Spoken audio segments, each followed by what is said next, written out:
Hello everyone, welcome back to my channel Shiksha competition. और यहाँ पर एक बहुत ही इम्पोर्टेंट वीडियो मैं आपके सामने लेकर के आई हूँ। जैसा कि आप देख पा रहे हैं, इसमें हिंदी साहित्य में जो भी इम्पोर्टेंट रचनाएं होती हैं और उनमें कितने खंड, काव्य, कांड, समय, भाग, कल्लोल, वो जब दो दे रखे होते, कितने भागों में उसे बांटा गया है, कितने छंद हैं, उन सब के बारे में हम यहाँ पर देखने वाले हैं। जो भी इम्पोर्टेंट रचनाएँ होती हैं, तो यहाँ पर आपको साथ में देखने को मिलेगा उनके लेखक भी और ये भाग भी। ठीक है, अगर पसंद आए तो वीडियो लाइक सब्सक्राइब जरूर कर लेना चैनल को, और शेयर जरूर कर देना अपने सभी दोस्तों के साथ में। चलते हैं, हमारा फर्स्ट यहाँ पर जो रचना है उसका नाम है कामायनी। ठीक है, फर्स्ट रचना है यहाँ पर कामायनी। एक सेकंड में पेन चेंज कर लेती हूँ।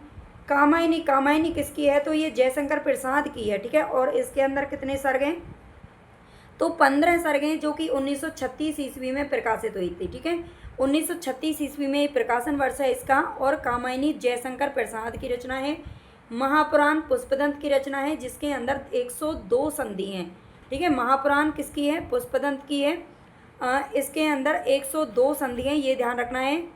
श्रावकाचार देवसेन की रचना है, जो कि 933 ईस्वी में इसे लिखा गया था, जिसका ईस्वी इंपॉर्टेंट है वो बता दूंगी। 250 इसके अंदर दोहे हैं। रामचरितमानस, जो कि सभी जानते हैं, तुलसीदास के द्वारा लिखित है, और इसके अंदर 7 कांड है। ठीक है, रामचरितमानस में 7 कांड है, जो कि तुलसीदास की रचना है। इसके अलावा अगर हम बात करें, यहाँ पर शायद मेंशन नहीं है, स्वयंभू के द्वारा भी एक रचना लिखी गई है, जिसका नाम है पौंचर्यू। ठीक है, पौंचर्यू की अगर बात करें, मैं यहाँ पर बता देती हूँ, पौंचर्यू में भी 5 कांड है। ठीक है, जो पौंचर्यू है वो स्वयंभू की रचना है, और उसमें 5 कांड है। ठीक है, बीसल देव रासो नरपति नालय की रचना है, जिसके अंदर 128 छंदों का ये एक छोटा सा क्या है, श्रृंगारिक गेय पद हैं इसमें। ठीक है, विनय पत्रिका तुलसीदास की है, जिसमें 279 पद हैं। वैदेही वनवास अयोध्या सिंह उपाध्याय हरिऔध की रचना है, जिसमें 18 सर्ग हैं। ठीक है, इनकी वैदेही वनवास में कितने सर्ग हैं? तो 18 सर्ग हैं। सूर सागर सूरदास का ग्रंथ है, जिसमें 12 स्कंद है, ये स्कंदों में बांटा गया है। सर्ग, पद, छंद, स्कंद, प्रकाश, कांड, भाग, ये सब भी आपको साथ में याद रखना पड़ेगा, यहाँ से भी क्वेश्चन पूछ लिए जाते हैं। भारत भारती की अगर बात करें, तो भारत भारती मैथिली शरण गुप्त की रचना है, और 3 खंड है इसके अंदर, ये 1912 ईस्वी में प्रकाशित हुई थी। कुरुक्षेत्र रामधारी सिंह दिनकर की रचना है, 7 सर्ग हैं इसमें, जो कि 1946 में प्रकाशित हुई थी। गंगा अवतरण ये रत्नाकर की रचना है, जिसमें 13 सर्ग हैं। ठीक है, गंगा अवतरण ब्रज भाषा में लिखी गई रचना है, जिसमें 13 सर्ग हैं। महाभारत ये वेद व्यास की रचना है, जिसमें 18 पर्व हैं। ठीक है, महाभारत में कितने पर्व हैं? पर्वों में बांटा गया है इसको, और ये 18 पर्व हैं। महाभारत का युद्ध भी 18 दिन ही चला था, तो इसलिए भी आपको आसानी से ये याद हो जाएगा। रामचंद्रिका, जो कि केशव दास की रचना है, इसमें 39 प्रकाश है इसके अंदर। ठीक है, इसके भागों को क्या कहते हैं? तो प्रकाश कहा जाता है। त्यागपत्र ये जो रचना है वो जैनेन्द्र की है, और इसमें 5 सर्ग हैं। 5 सर्ग हैं केवल, किसमें? जैनेन्द्र का जो त्यागपत्र उपन्यास है। उर्वशी ये रामधारी सिंह दिनकर की है। उर्वशी 5 अंक हैं इसके अंदर, और ये 1961 ईस्वी में प्रकाशित हुई थी। एक रचना निराला जी की भी है उर्वशी नाम से, जो कि 1909 ईस्वी में आई थी, और ये 1961 ईस्वी में आई थी। इसी के कारण उर्वशी पर ही 1972 ईस्वी में रामधारी सिंह दिनकर को ज्ञानपीठ पुरस्कार भी मिल चुका था। भाषा भूषण जसवंत सिंह का ग्रंथ है, जिसमें 5 प्रकाश हैं। कवित रत्नाकर ये सेनापति की रचना है, जिसमें 5 तरंग हैं। ठीक है, इसे तरंगों में बांटा गया है। अंधेरे में ये एक लंबी कविता है मुक्तिबोध की, जो कि 8 खंडों में बटी हुई है।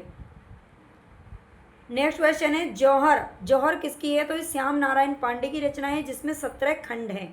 चंद्रगुप्त नाटक है जयशंकर प्रसाद जी का, जिसमें 4 अंक हैं केवल।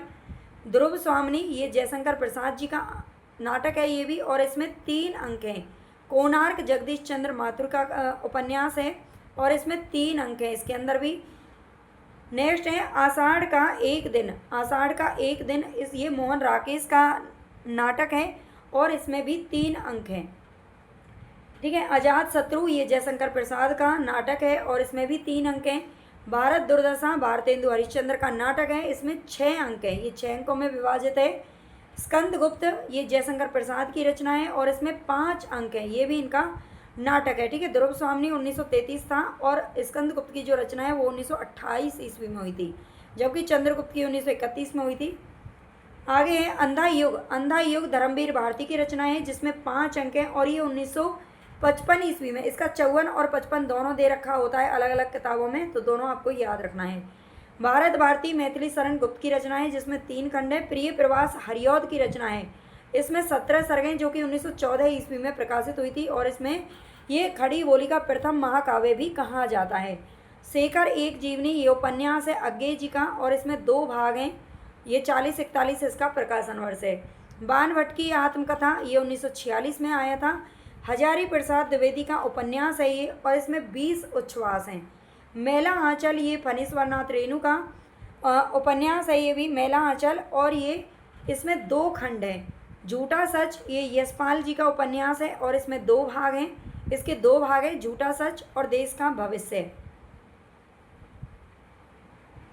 आगे है तमस।